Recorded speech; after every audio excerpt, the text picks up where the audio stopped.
Hello, and thank you for joining Women of Color Advancing Peace and Security. My name is Ashley Burrell. I'm the Secretary of the Board for Women of Color Advancing Peace and Security.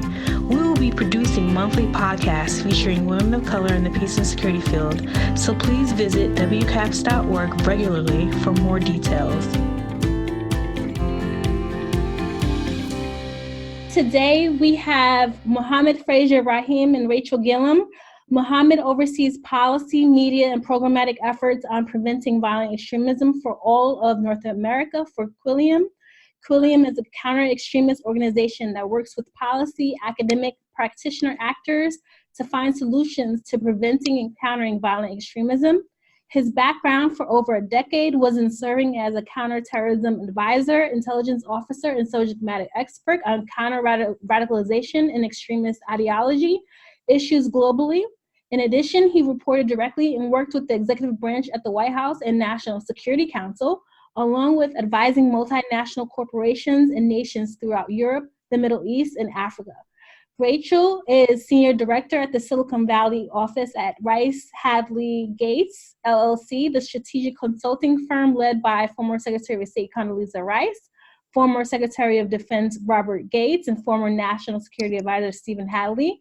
Rachel is also an affiliate at Stanford University's Immigration Policy Lab, where she is working with a team of scholars to evaluate policies surrounding the integration of refugees and immigrants worldwide.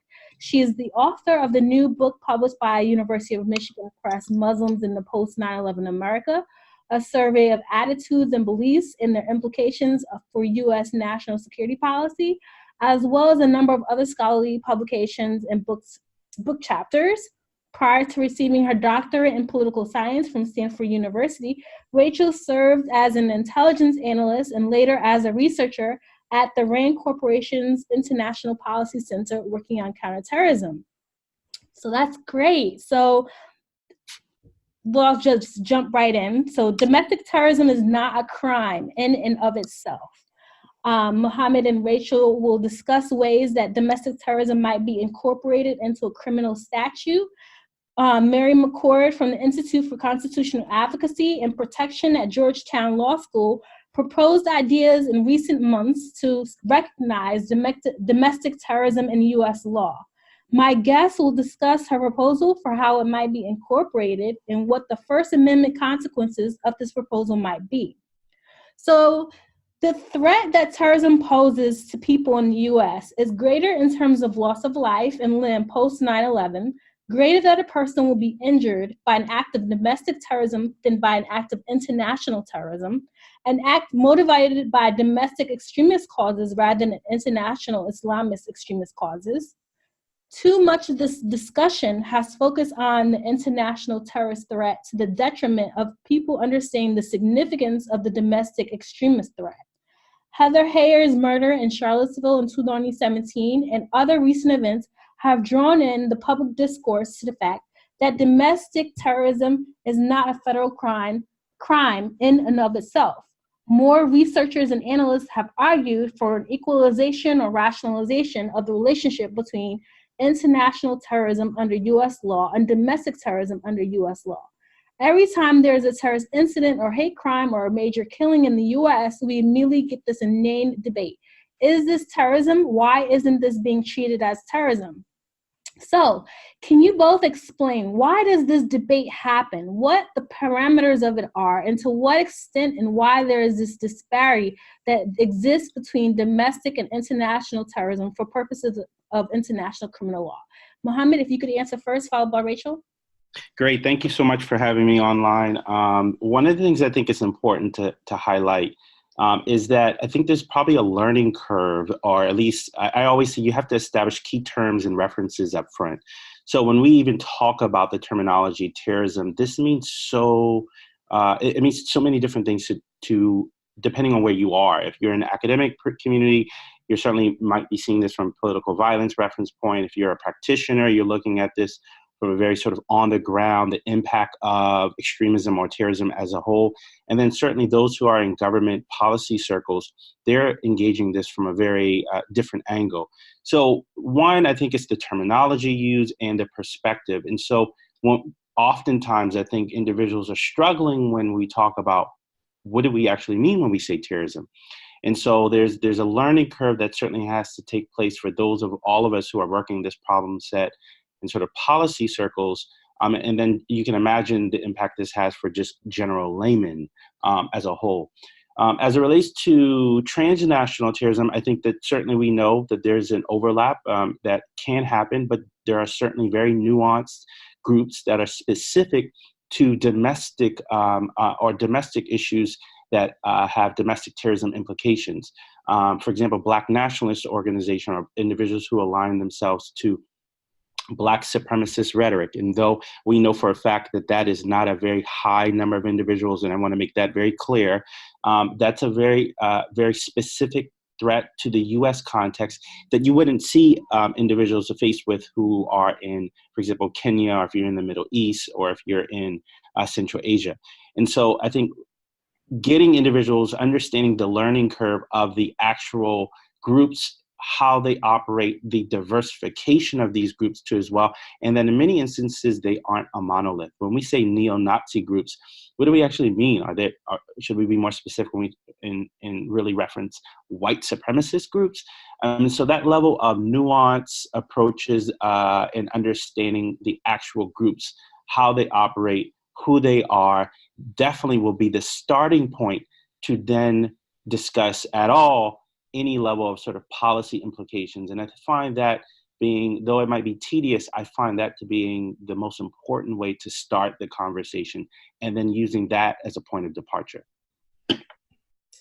Yeah, I completely agree. This is Rachel. And again, thank you so much for having me on. I completely agree. And I really think, these debates around defining terrorism, what counts as terrorism, what counts as a terrorist group, who can be categorized as a member or an affiliate of a group. I mean, these are questions that academic practitioners and others continue to debate and have not been able to agree on. That's sort of why this area of law is so fraught, because of these definitional problems, and we can talk more about that. But I think there's really, the bottom line is that there's a really important social and political impact to the language that we use to describe violent crimes, frankly. And I think that's why we keep having this debate every time there's a big event.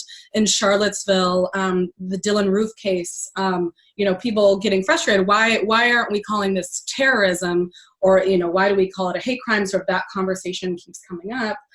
And, this is a debate that matters. We know that language matters because, the public views the issue of terrorism, it's seen as a more important, a more problematic crime than other types of crime.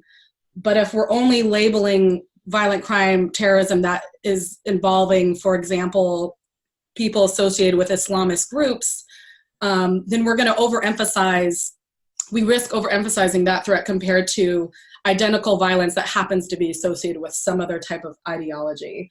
And again, this matters because this type of language and fear is used to justify really draconian laws and actions against Muslim communities, against, even American citizens, and it can violate their First Amendment rights. But the public tends to be more comfortable with this, again, because of this perception that these groups are foreign, but seem much less comfortable with applying these type of strict laws to what is seen as domestic movements or groups. So what would be the first step if you're working in policy and you're trying to criminalize domestic terrorism? Would establishing these key terms and these definitions and trying to understand who these actual groups, like you were saying, are, would that be the first step? And then how would you define? I think, this is Mohammed, I think that is a good start. Just again, learning curve. This is no fault to those who are working in Congress. And when I say introducing, I should say no fault to Congress. What I mean is that there are those who are struggling with definitions from multiple vantage points. And I know that there's this recent legislation introduced by, I think it was Senator Durbin, who I kind of more characterize as more of a transparency bill to one, try to work on that definition at a very nuanced level. Mary McCord certainly has been amplifying this message with her work with lawfare, and others too as well. I think there's a really good piece done by CRS. I think it's Jeremy, I can't pronounce his last name, but I think, there are individuals and initiatives who are trying to understand, what are we talking about? How is this issue evolving? And they're, I think, mentioning the difficulty of that this is a very sort of iterative process, just as much as we've been engaging this in the broader transnational terrorism threat as well. So I think the legislation level is certainly part of it. I think this is certainly a collaboration too as well, quite frankly, with state governments too as well. We have 50 states in the US. Idaho is going to be addressing this problem that very different than what Virginia or Maryland or New York or California. I mean, I point to the very interesting statistics that we have with ADL, that in the calendar year 2018-2019, that we saw that California saw the highest number of instances of on-campus white supremacist propaganda with 58. That was followed by Kentucky with 22 and Oklahoma with 19. So, we're dealing with not just this being sort of a public effort or public challenge, but we have right on college campuses where they're addressing this. So you're hearing, and I'm being specific this way to show that there are a number of stakeholders who are having to respond to this, that certainly on the legislation level, that will be helpful, certainly at the federal level, at the state level, and right at various county, municipality level engagement to respond. And so it's operating at a fast pace as a result of, we are seeing an exponential amount of a rise of extremism, and particularly as a result of, largely speaking, white supremacist groups. But again, those other entities as well. We have sovereign citizens, which we don't talk about enough. We have environmentalist groups who have been engaging activities. We have the rise of incel, or individuals who align themselves. And then lastly, we have individuals or groups who I would categorize as hoppers. They switch back and forth, and then they're not easily defined in particular categories that we have outlined thus far. So if it sounds like it's complicated, it's because it is. And I think I think even recognizing that is part of us finding a potential solution. Okay. Yeah, So, I think that's. Go ahead, Rachel. No, I don't want to get too far ahead of ourselves, because there are several proposals on the table. But I mean, my feeling is that, again, as Mohammed said, right on, this is so complicated. It is so difficult to try to define this issue, and have been in the room when many of these conversations have been had. I'm not really confident that we can all agree on one definition. One thing I like about the bill that Mohammed referenced, that bill, the Domestic Terrorism Prevention Act that's been proposed in the Senate, is one thing it tries to do is get our agencies to focus on not so much of, again, trying to agree on what groups might fall into a terrorist category, but focus on the outcomes. Let's prioritize our resources to stopping this type of violence, again, based on, how many people are being killed. We need better statistics. How many people are, suffering from these type of acts, and really prioritize our efforts in that way. Because even though you can sort of make these buckets of these different types of groups, we've seen in recent history, the FBI really target environmentalist groups that they say are extreme, but these groups haven't killed anyone. So why are we, putting so much resources into chasing after these groups? I think if we took an approach and sort of allow data to drive sort of where we're putting our focus and resources, I think that would lead to better outcomes. And I think that would balance out, now that we're seeing more people, as we're looking closely, are being killed by these white supremacists than, for example, Islamists. We need to focus more on that threat versus, again, wrestling around some of these definitions, because we do in fact have a definition codified in our law. It's just, and we can talk more about this, that for whatever reason, the Justice Department and others have not been choosing to use the term domestic terrorists, even though, again, there's a legal definition that many of these hate crimes meet that legal definition of domestic terrorism. I think we should be free to use that term terrorism, and we can talk more about why that term hasn't been used as much.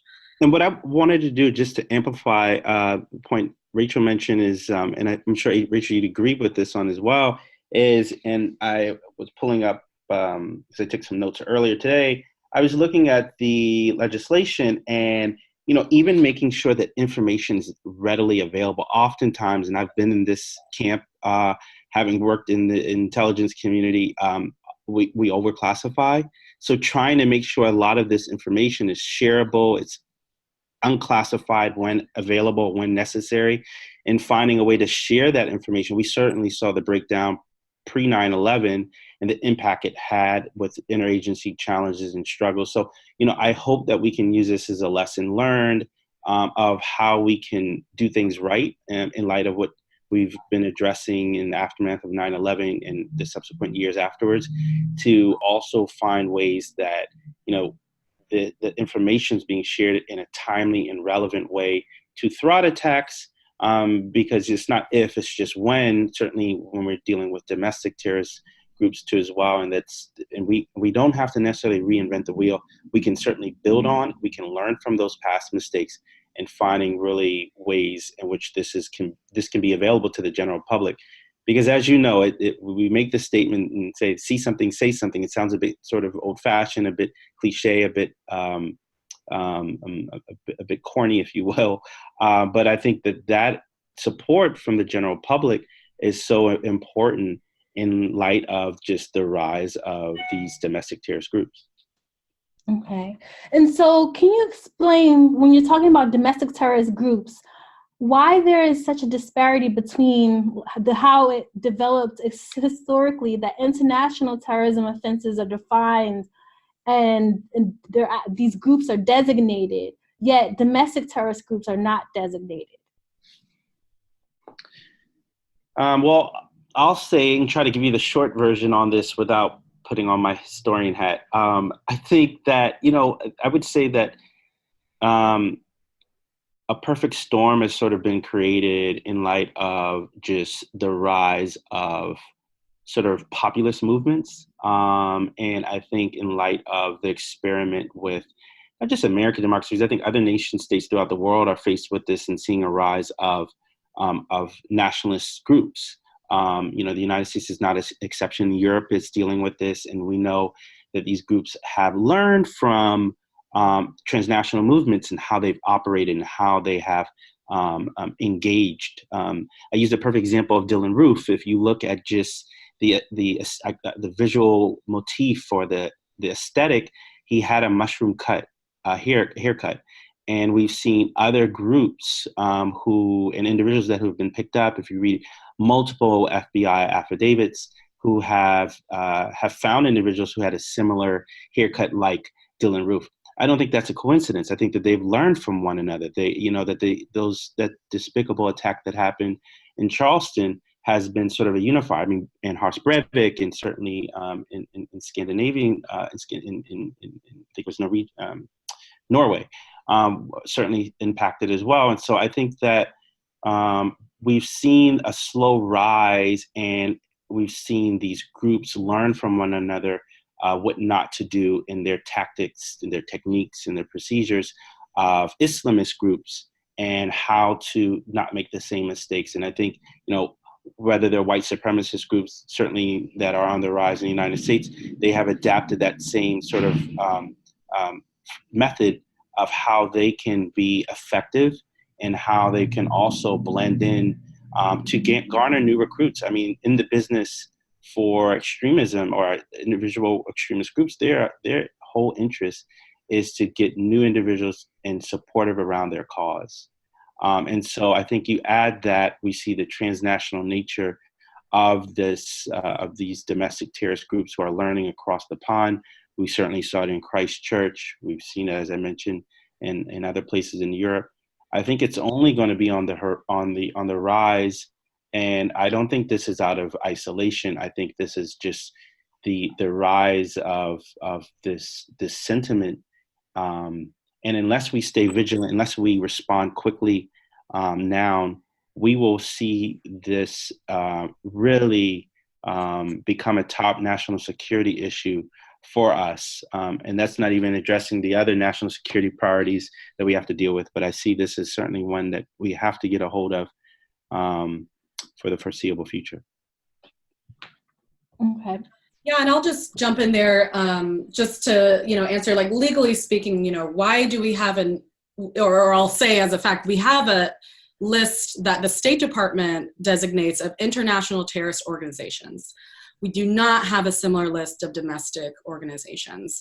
And how the list is used for the State Department in the case of, again, events that happen here, it's basically if you can find an individual who in any way, shape, or form has supported or enhanced the work of one of these foreign organizations, this person can be charged on international terrorism charges, right? And so that's why you see cases where, again, someone who had sort of arbitrarily claimed, support of ISIS or some group, but even though they conducted an attack entirely within the United States and this person had never necessarily even been abroad, that can be counted as an international terrorist, act because of this vague affiliation with this foreign entity that has been deemed a terrorist organization. And so that has allowed for really broad, again, charges against particularly Muslim organizations. And the reason you can't necessarily,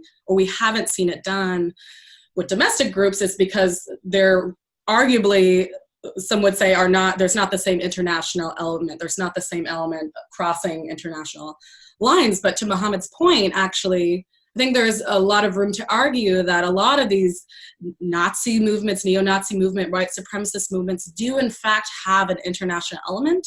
And I think that would be reason to revisit the State Department list of sort of what type of ideologies are not just domestic, they're international. So just to add that point, I think there could be more room if it was a priority to start to use some of these international, these laws that can, focus on international terrorism. We can use them against some of these domestic movements. But I do want to make the point that, there is good reason why we don't have a domestic terrorist list. And in my opinion, and I think in the opinion of a lot of civil libertarians and others, is that, such a list could unconstitutionally criminalize unpopular ideas and ideologies. And I think especially in our current political environment, we have to be really cautious about when we're giving more powers to the Justice Department, to the government, we have to think about how these things can be abused. I think right away about an old secret government program called COINTELPRO from the 1950s, 60s, 70s that was largely targeting left-wing movements. In this case, this was deemed to be illegal activity, but the government, the FBI, was really targeting civil rights organizations, a lot of Black nationalist movements, but also feminist movements, environmental, animal rights organizations. And again, we see that depending on who's in office, different groups, different political movements can be seen as threatening. And I would be worried that such a domestic terrorist list could be politicized, right? Again, we'd imagine the current administration might have different priorities than maybe the one before it. And so I just want to flag that, and I think that sort of is what is sort of framing my thinking around how we need to be careful about extending these powers and think again about how they can be abused and how we can stop that. Okay, thanks for bringing up that point. So if you commit an act of domestic terrorism, which involves killing people or trying to kill people, there's a whole lot of authority to prosecute you for the murder, for the bomb making, for the acquisition of whatever weapons you use, as well as for the conspiracy to do it. So there's no substantive deficit prosecutorial authority. On the other hand, the international terrorism laws developed because there was a substantive deficit with respect to a number of things. One being you kill a bunch of people abroad, presumptively there was no jurisdiction over that. It had to be created, and it was created because we wanted to prosecute international terrorist groups abroad. There's no law against that until the mid-1990s, and there's statutes that had to be created in order to address a foreign terrorist problem. There was no deficit with respect to domestic authorities. To what extent is the disparity in both of your minds a reflection of an anti-Muslim prejudice, fear of foreign groups, and lackadaisical attitude to domestic white supremacist groups, versus to what extent is it simply a reflection of the historical needs that gave rise to the statutes that currently govern? Really good question. I think that the reality is, for the American public as well as policymakers as well, we have been largely dealing with, in the very relevant view of this century, we've been dealing with the threat of Islamist groups. People's vision of extremism is largely equated to the Pan Am flight, Lockerbie. The imagination is the Taliban. It is Al Qaeda. It is largely shaped by the threat posed by violent extremist groups who have taken a twisted interpretation of Islam.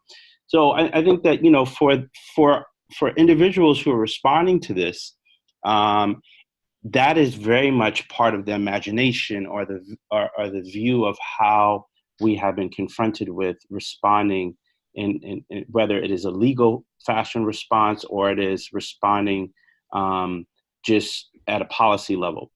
So I think that that's important to just situate all of us in terms of the conversation, because that has directly impacted how individuals have been addressing this rise of domestic terrorism threat.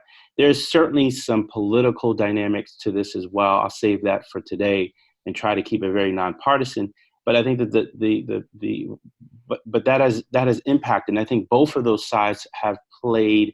There's an interplay of how to respond adequately and hopefully respond in a way where it's a nonpartisan issue. And really what I would hope, and most of my career I've been made it a point, and I couldn't do it when I was in government, is not to be policy prescriptive. But I think that these issues of security they should be, in a perfect world, a nonpartisan issue that cuts across the various ideological views and really addresses to what's important for America as a whole. I will add, and I like using the term, and I like how you use it too, as well, anti-Muslim bigotry versus Islamophobia. I'm still quite trying to figure out what is Islamophobia, but I think that anti-Muslim bigotry gets much more, or anti-Muslim hatred certainly gets to the much more, it hits the nail on the coffin about what we're describing.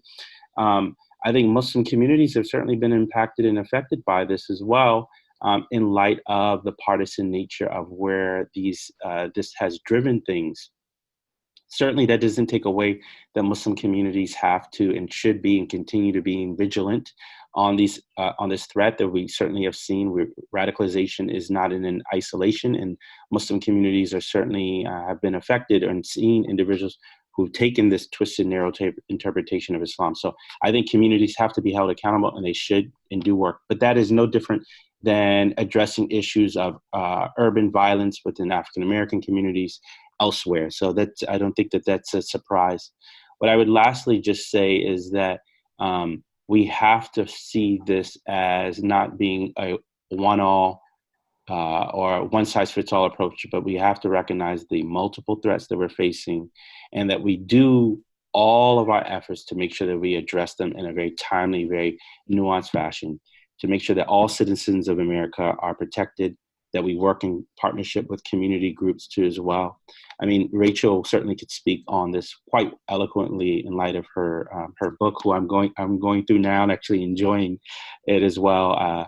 But I would tell you that I think that this should be really a nonpartisan issue. That I've been a little disappointed that it has gone in such a very partisan fashion, but I'm hopeful. I'm an eternal optimist as well.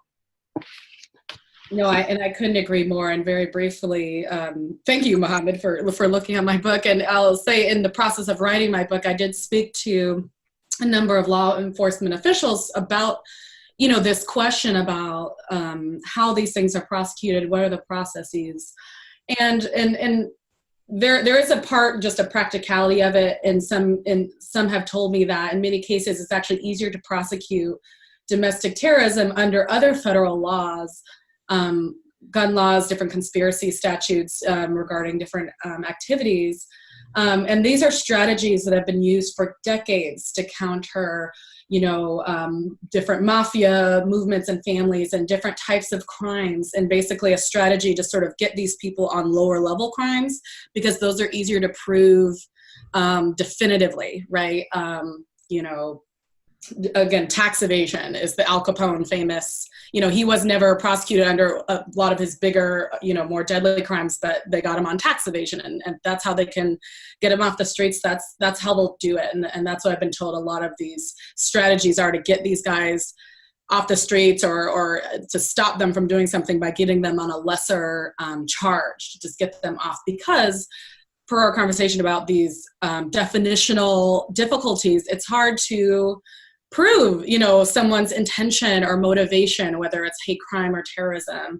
And even on the international side, you've seen many cases where law enforcement has stopped potential terrorists who have an international component on things like immigration violations, again, lower level charges, but which they can sort of, get the person off the street to protect the public, and then proceed with, what other charges they want to pursue.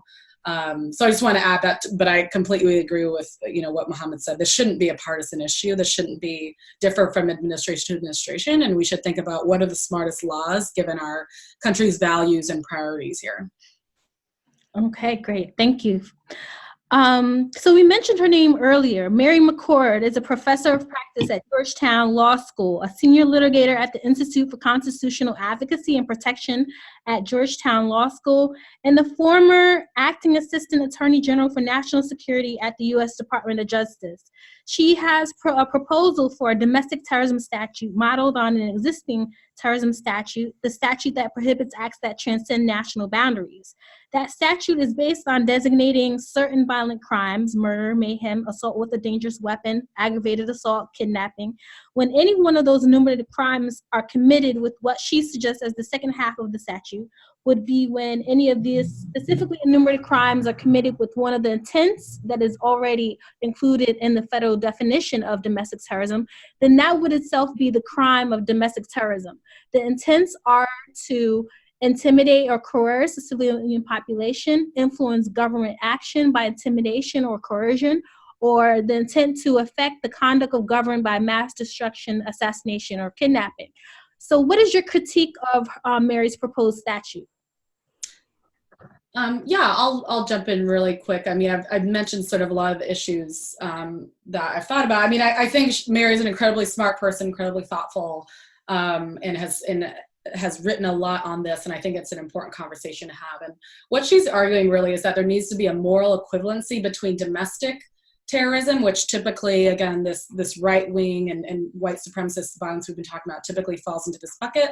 There needs to be a moral equivalency between domestic terrorism and international terrorism, which again, in most recent decades, we've seen associated largely with Islamist movements. And so I agree with this. I agree with this, that we should be equating, these are not different just because of the ideology or how a person looks. We shouldn't be differentiating on the severity of violence. I mean, it's bad either way, and we want to stop it no matter who is conducting this violence. Again, what I don't necessarily agree with is that we need a new statute to deal with this issue. I would argue overall, I think this, again, is really a political and social discussion, a discussion of priorities rather than a legal problem. And I've talked to a few folks who work on this, and many lawyers, I'm not a lawyer, by the way, would argue that the Justice Department already has the authority to come down hard on domestic terrorists.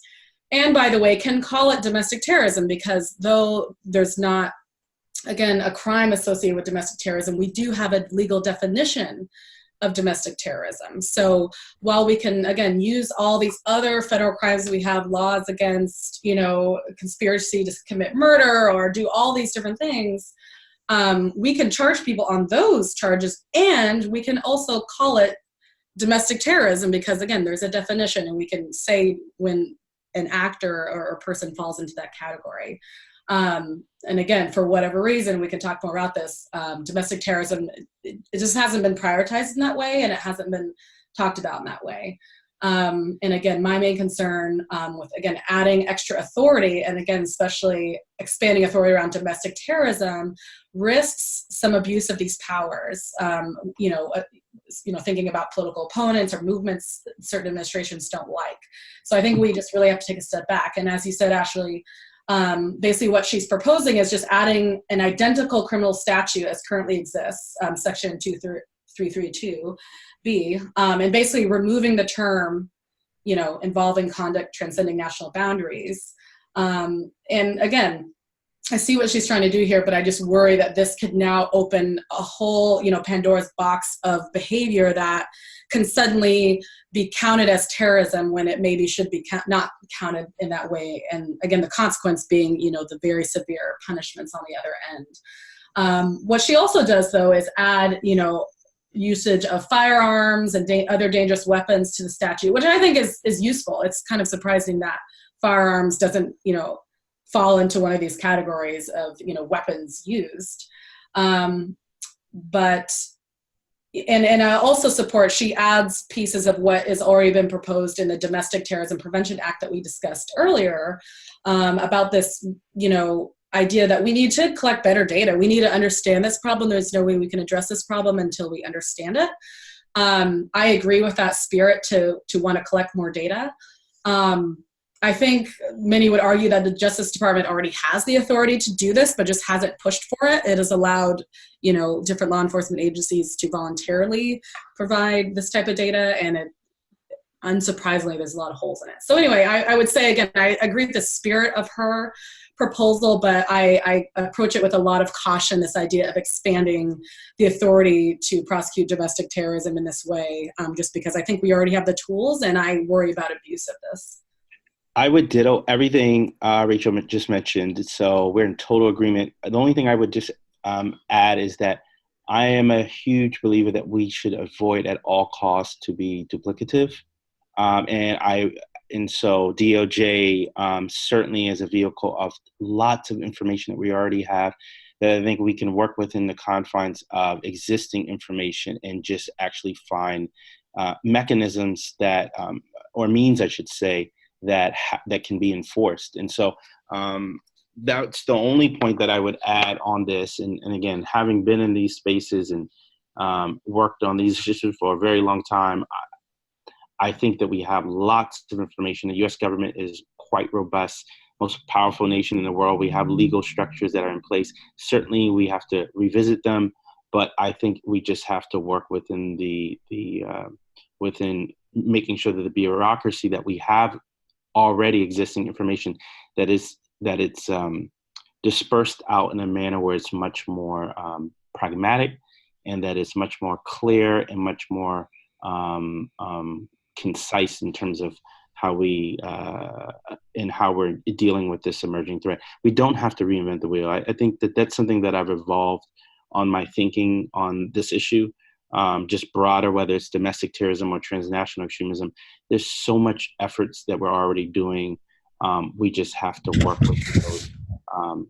within those means. And quite frankly, too, as well, we're shifting away from saying austerity times in the U.S. I shouldn't say austerity, but limited resources. That was a conversation that we used to always talk about. Work with little resources and try to have high impact. That's been a statement when I was in government, when I left in 2015, and I'm sure it's still being said now. So in that spirit, I would say that would be my recommendations, if I could, on the analysis that Mary offered. Okay. Do you guys have anything else you want to add, or any concluding statements? I would just add very briefly, just to say that the impact, us making a decision on making sure that our domestic terrorism policy is addressed in a coherent, comprehensive way now will save taxpayer dollars, many resources for the long term. And I know it's very hard when we're dealing with a current threat, but there will constantly be new threats that we're confronted with. Rise Above Movement, Adam Waffen Division, just two white supremacist organization or violent domestic groups that we're dealing with now, will morph into some other entity. So we have to be forward thinking for the long term in how we address this issue, and we have to find ways where we're not as reactionary. That I think sometimes, regardless of the administration, or if it's the Dems or Republicans in office, we have to find ways where we're thinking beyond just the short term and thinking more strategically. And I think that will help us all collectively as we continue to try to unpack, dismantle some of this really nuanced policy level issues as well. Yeah, I couldn't agree more. Exactly what Mohammed said. I think it's so important that we have these type of conversations. I'm glad, Mary McCord's making these proposals. I'm glad there's a lively conversation around this topic because, again, domestic terrorism is a real threat that we need to address, but we need not to be reactionary, and we need to take into consideration the lessons, of our recent history, and not forget that as we're, implementing these new policies and laws. Okay. Well, thank you both so much for your time and your participation today. I really appreciate it. Thank you. Thank you. Thank you for joining Women of Color, Advancing Peace and Security. Please visit WCAPS.org. That's WCAPS.org.